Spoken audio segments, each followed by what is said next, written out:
Before we start using mPLUG-OWL, I just want to give a little bit of a warning on this notebook. It's pretty intense and it takes a long time to run. I debated not even including this, but actually I got it to kind of give good descriptions, so I think I'll at least show it. And if you have a big appetite to try this out, then more than welcome to. So first thing to know is mPLUG-OWL does require an A100 to use. It takes something like 24 gigabytes of GRAM, or VRAM, I guess, to actually run, GPU, VRAM, to run. So it requires a lot. So just know that it's pretty intensive, and if you're going to run this on all of your video clips, it might take a while. So you're going to burn through credits using this thing. I'm just going to connect and double check to make sure I have an A100 here.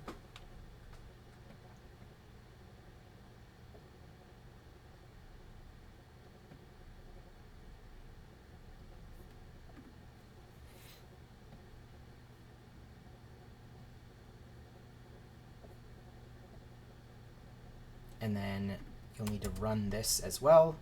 For whatever reason, this notebook already auto connects for me, but for you, it's probably going to need to run that cell.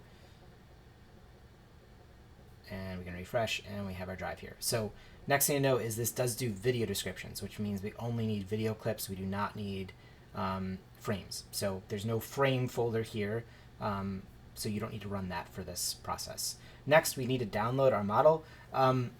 You can't grab the model off Hugging Face because for whatever reason the Hugging Face model doesn't actually work for video description. I'm not sure why. I went through a bunch of GitHub issues to find that they have their own self-hosted model file, which I've then moved over to Google Drive so that you can download it directly from me. So we're going to go ahead and just hit play, and this will download a folder directly into our content folder. So you will need to run this every time you open the notebook. These are pretty big files. The model file itself is 14.3 gigabytes. Let's get it queued up. So we'll run this one as well. This installs the library from GitHub. Again, for whatever reason, the Hugging Face version is not yet set up for this. So we'll just run this version. And lastly, we need to install some libraries. So we're going to go ahead and do that here.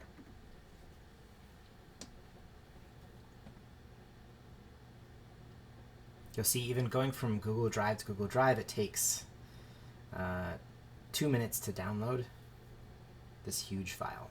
One other thing I should note is I tried storing this file directly in my drive and accessing it from there. For whatever reason, that didn't work. I think it's because the speed at which Colab can open a file saved into Drive is very slow. So because this file is massive, it takes forever to actually stream it, and therefore it doesn't actually load correctly and you get a bunch of errors.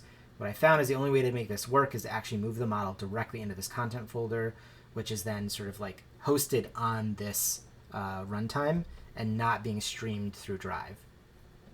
So we are kind of stuck with loading this directly into this folder every time we open this notebook. Almost there.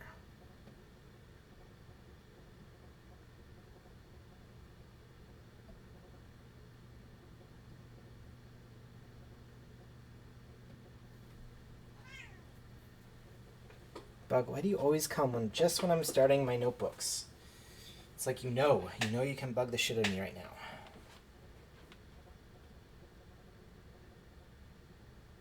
And we have another file, a couple other files to download.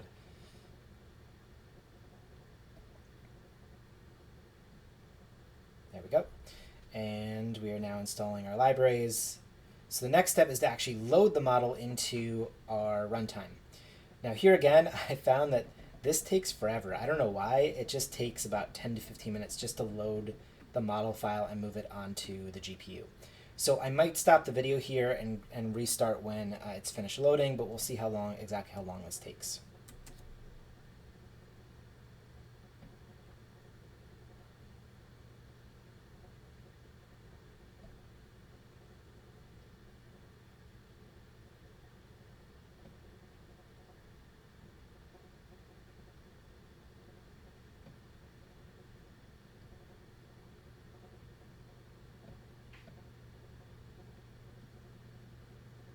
And actually, while this model loads, let me explain a little bit about how this model works. It's really interesting.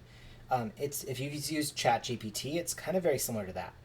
It basically allows you to talk back and forth with a chat model and basically ask it what's in the video. So what we do is we'll go down here, and I'm just going to run this cell just so we can start to see what our video looks like. And then down here, you'll see that we actually have this thing called a prompt. And in this prompt, it says the following is a conversation between a curious human and AI assistant. The assistant gives helpful, detailed, and honest answers to the user's questions. And then you put in the placeholder of the video, so we essentially feed the video to the model as a prompt. And then I've sort of altered this. I found that this model really wants to make stuff up in the video. Like when you ask it, like, hey, what do you see in this? It makes up a ton of stuff. So I've tried to like prompt it a little bit to say, do not lie, do not make up details, and then what do you see in this video? So the hope is that it just gives you back what's in the video. Now, it still makes stuff up. Some people call that hallucinating. I call it lying because it does a lot. It makes stuff up. There's no hallucination here. It's just making up data. It's making up data that is commonly true, which I think we'll see with this video clip, but it still makes stuff up. So one thing to be aware of here is like, it's, you will generally get descriptions back. Again, I'm sort of keeping them to a very short length, and that tends to reduce the amount of like detail that it makes up, or even like full on things that it makes up. So keeping it short helps with that. But it likely will make up stuff. Like one of the things we'll probably look at here in just a minute is with this particular tool, this is a video of like someone standing in a forest looking over a dead body. I think it's a coroner. He's wearing a suit. He's wearing a button down, and like the model immediately assumes that he is like the sheriff or something, even though there's no sheriff badge on him.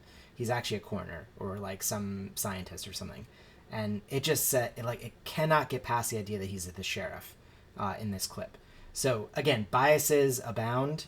I don't even want to know what's going to happen if we put in some black actors or other things in there.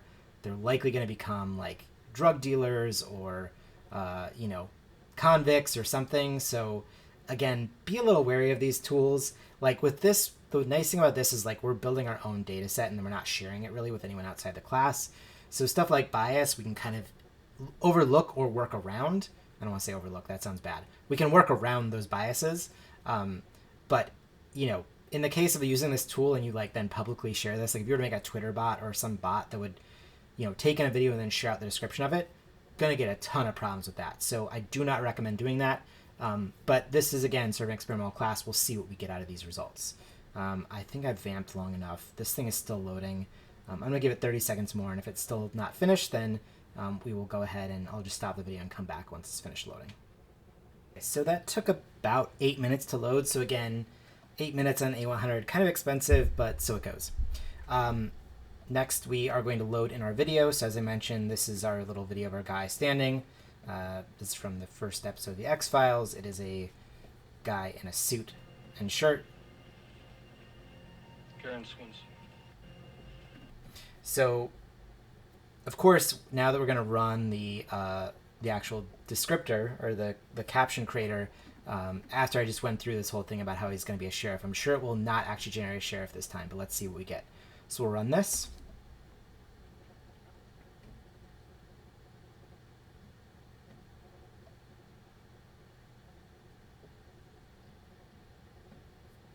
And here we go.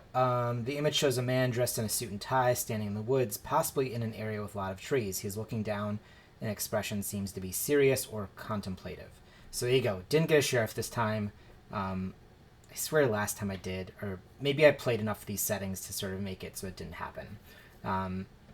We will probably see other things where they're calling people sheriffs or, law enforcement or whatever, and it's not the FBI agent, but we'll see how we go. Okay, so we can play a different video. Again, just remember this particular little code snippet really wants something small. Like don't load in like a really long clip because it might crash your notebook. Let me just go in and find another clip here. Maybe we can pull in one of our cute cat clips. Grab a random Milo and Otis clip. I didn't even check to see how big that is. Well, we'll see if the RAM crashes on this. There we go. So there's just our cat. Just Milo. So we'll run this, and we'll see what we get with Milo. The video shows a close-up of a cute red kitten looking at the camera. The kitty has a curious expression on its face, and its eyes are wide open. Pretty good. I think that's pretty accurate for what this looks like. Mute it, play it. Yep, that seems accurate. So actually, before I started tweaking all the settings in this, I got really bad captions. So I'm actually quite pleased with where this landed. And now again, is this worth the extra compute that, compared to Blip 2? Not entirely sure. But it's worth at least experimenting with and seeing what you get. So let's go ahead and run this now. At this point, I hope everyone knows how this line of code works. This is going to load in our JSON path.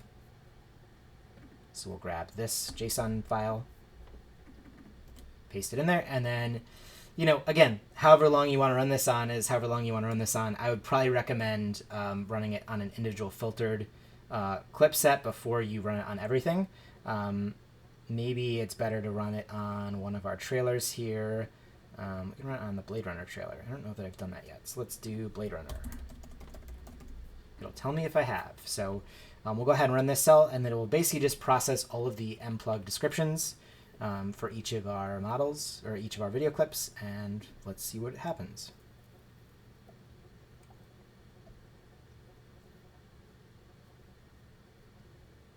Here we go.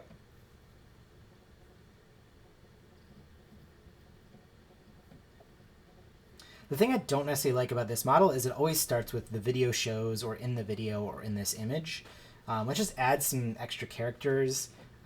Blip 2 doesn't really do that. It's probably fine. I could probably even text prompt that out or something, or just say like, ignore starting with the video is, or whatever. But, here's some different stuff. Looks like it knows the Warner Brothers Pictures logo. The video features a blue and yellow logo for Warner Brothers Pictures, which is a well-known film and television production company.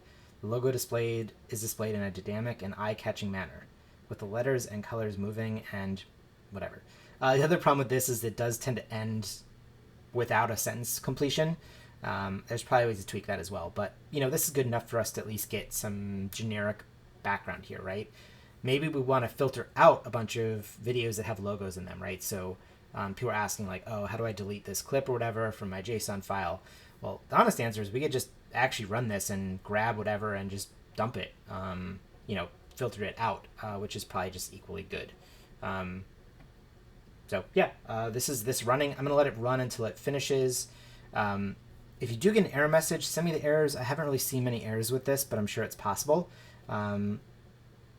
So this is mPLUG. The only really, the captions are looking kind of nice here, actually. The biggest challenge is that it requires a lot of GPU RAM. So I go in here and look at my sessions or my resources. You'll see that this is taking 13.16 per hour. Now it's a very fast GPU, so it should churn through these videos relatively quickly. I think there's only like 50 or 60 clips in this trailer, and it's already at 2 minutes, so it's probably gonna, take 5 minutes in total to run through all this, and that's pretty good for a 5-minute video. But for a 90-minute video or 90-minute full-length movie or something more, it might take a lot longer. So we'll have to kind of see how long this takes. But yeah, this one does generate stuff. I think it's good to run it on a couple and maybe compare Blip 2 versus mPLUG and just sort of see what the difference is. All right, I think we've covered every tutorial we want to cover in this week's sessions. So have fun playing with these. Hope you don't spend forever generating both frames and captions or classes. But I also think you'll find some interesting things that happen as we go through these. I'm definitely looking forward to using especially these text descriptions in future weeks with our little GUI that we're going to build in order to capture a bunch of different aspects of each video. All right, that's it for this week. I will see you next week. Thanks, everybody.